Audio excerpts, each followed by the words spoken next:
Қазіргі уақытта әлемде 800-ге жуық белсенді жанартаулар бар. Олардың көпшілігі Тынық мұхитындағы өрт сақинасының айналасында орналасқан. Барлығы Помпейдің мысалын есіне алады. Бірақ іс жүзінде ол бір ежелгі Рим қаласынан әлдеқайда көп жерді қиратты. Заманауи технологиялардың барлығына қарамастан, адамзат атқылаудың алдын алуға күші жоқ. Тек болжам жасап, қашып құтылуына ғана мүмкіндік бар. Бірақ жанартаулардың көпшілігі әлі де белсенді. Белсенді жанартаудың жанында тұру таңғаларлық жиі өте тиімді болады. Жанартау күлімен ұрықтандырылған топырақ өте құнарлы, ал жылы климат мол өнім алуға мүмкіндік береді.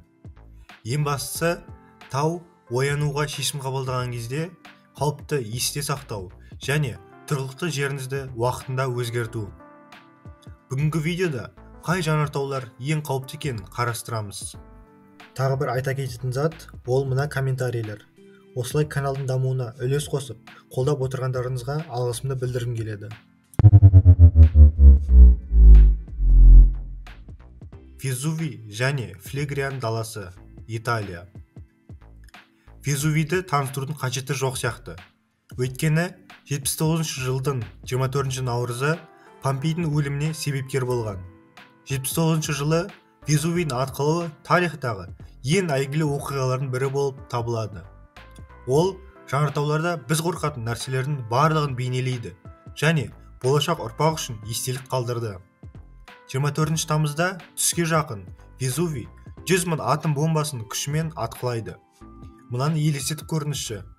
Балқыған тас пен пемза күлі секундына 1,5 миллион тонна жылымдықпен таудан лақтырылды. Мұның көп бөлігі жақын маңдағы Помпей мен Геркуланум қалаларына тиіп, мыңдаған адамды бірден өлтіріп, 1000 жылдан кейін табылған қалың күл кілемінің астында тоқтатылған анимация күйінде қалдырды.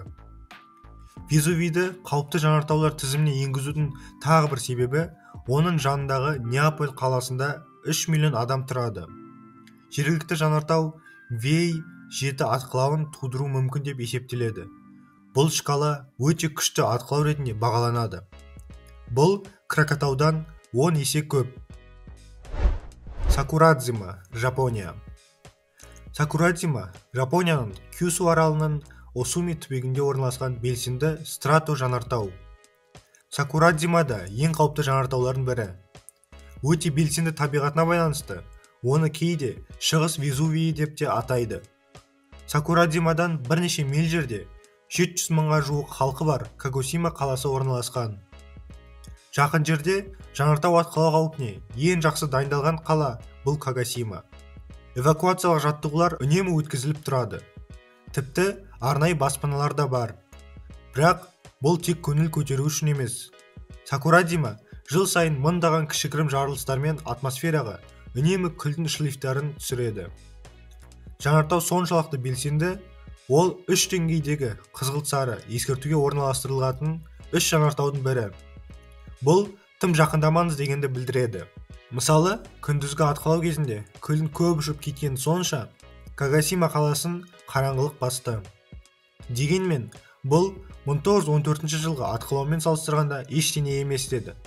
Оның барысында бұрынғы таулы арал сонша лаваны шашыратып, ол материктің бір бөлігіне айналған. Йеллоустоун, ақш. Йеллоустоун жер бетіндегі қауіпті жанартаулардың бірі. Егер ол оянса, біздің планетамыздың бетінен бірнеше континентті жоя алады. Дәл осы себепті мамандар жанартауды мұқият бақылап қана қоймай, оның ең кішкентай қозғалысын да зерттейді. Әлемдегі ең қауіпті жанартаулардың бірі Йеллоустоун. Бірақ неге? Сонымен, бұл супер жанартау өте күрделі процесс. Бұл тізімнің жоғары жағында орналасу мүмкін, немесе мүлдем тізімде болмауы да мүмкін. Оның не екенін және қандай формада екенін ескере отырып, өте қорқынышты ядролық соғыстың ауқымы туралы ойланыңыз. Осы аймақта бұрын сонды болмаған ең ірі жанартау атқылауы 250 000 мегатонналық жарылысқа тең келетін біреуі Кракатаудан 1000 есе үлкен. Бұл атқылау кезінде Мичиган көлін толтыру үшін жеткілікті тас лақтырылды. Оның үстіне күлдің күл қоқысы пайда болып, бүкіл ақш кілемнің астына көміліп, оны тұруға жарамсыз етеді. Ал қалған әлем айлар бойы күн сәулесінен айырылады. Бақытымызға орай, мұның бәрі 27 миллион жыл бұрын болды. Ол өте ұзақ уақыт бойы өзінің күшін жарияламады. Бірақ әлі де жер астында өте белсенді. Мауна Лоа, Гавайи. Мауна Лоа әлемдегі ең үлкен және ең қауіпті жанартаулардың бірі болып саналады. Ол әдемі де көрікті Гавайи аралында орналасқан және оның 50% бөлшегін алып жатыр. Осы жанартау Гавайи аралын мүлдем жойып жібере алады.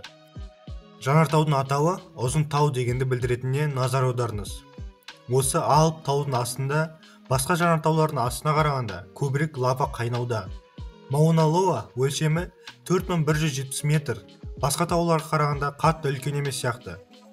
Алайда, оның теңіз түбінен көтерілетінін ескерсек, ол шын мәнінде Эвересттен биік. Әсерлі, солай емес пе? Қалқан жанартауы Мауна Лоа жұмсақ алыптың бір түрі. Бұл жанартаулар қатты жарылудың орнына таяз беткейлерді құрайтын тұрақты магма ағындарында атқылауға бейім. Бұл лава ағындары баяу қозғалады және аз қауіп төндіреді.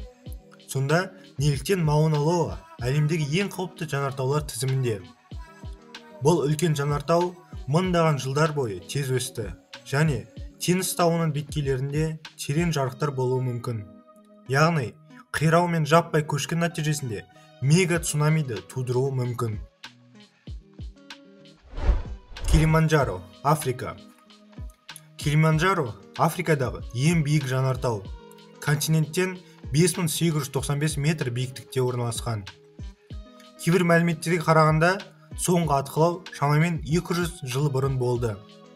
Ғалымдар жанасын жақында болуын болжауда. Бұл жанартау ЮНЕСКО-ның бүкіл әлемдік мұра тізіміне енгізілген Килиманджаро ұлттық саябағында орналасқан. Қызықты факт, Африкадағы ең биік нүкте осы Килиманджаро тауының шыңы. Тарихта геологтар мен вулканологтар Килиманджаро сөнген немесе тоқтап тұрған жанартау ма деген пікірталас тудырды. Сонында оны ұйықтаушы жанартау ретінде белгіледі. Попокатепетль, Мексика. Қарлы Попокатепетль Мексикадағы екінші биік тау ғана емес, сонымен қатар өте белсенді жанартау. Түтін мен от шашатын бұл үлкен стратовулканның ең алаңдататыны оның Мексика астанасына жақындығы. Попокатепетль 18 миллион адам тұратын Мехико қаласынан небәрі 70 километр жерде орналасқан. Мұндағы ірі атқылау апаты болса, балқылаған лава мен көшкіндер айналадағы аңғарларға және миллиондаған жарылыс радиусында ағып кетеді. Соңғы 500 жыл ішінде жанартаудың 15-тен астам ірі атқылауы болды. Олардың соңғысы 1947 жылы болды. Жанартау тыныш болғанымен, соңғы жылдары белсенділік 2000 жылға шумен күшейіп, жаппай эвакуацияға себеп болған сияқты. Кракатау, Индонезия. Кракатау Индонезиядағы Ява мен Суматра аралдарының арасында орналасқан жанартаулық арал. 1883 жылға дейін ол күшті атқылау кезінде жойылғанға дейін толыққанды арал болды. Ол Ламбунг провинциясына жатады. Кракатау жанартау кешені Раката, Сертунг, Панджан және Анак Кракатау аралдарынан тұрады. Анак Кракатау қазіргі уақытта жанартаудың белсенді орталығы болып табылады және 1930 жылы теңізден шыққан. Кракатау жанартауында 2020 жылдың 11 сәуірінде үлкен атқылау болды. Күлдің шұңқырлары 47 000 футқа жеткен. Мерапи, Индонезия. Тарихтағы ең қауіпті 20 жанартау атқылауының жартысына жуығы Индонезияда болды. Оның ішінде адам нәсілін толығымен жойып жібере алатыны да. Мерапи бұл атау отты тау деп аударылады. Жанартау соңғы 500 жыл бойы жүйелі түрде атқылап келеді. Маңызды және күшті атқылаулар әрбір 10-15 жыл сайын орын алады. 2012 жылғы атқылау кезінде 20 000 адам эвакуацияланса да, қаза тапқандар саны 353-ке жетіп, мыңдаған үй қираған. 1930 жылы 10-нан астам ауылды лава ағыны қиратып, кем дегенде 1400 адамның өмірін қиған кезде жағдай әлдеқайда нашар болды. дәл осы пирокластикалық лава ағындары Мерапиді ерекше қауіпті етеді. Өте жылдам ағып, шынынан бірнеше мильге жетеді. Видео қызықты болды деген үміттемін. Егер де видео ұнаса, арнаға тіркеліп лайк басуды ұмытпаңыз. Қош, сау болыңыз.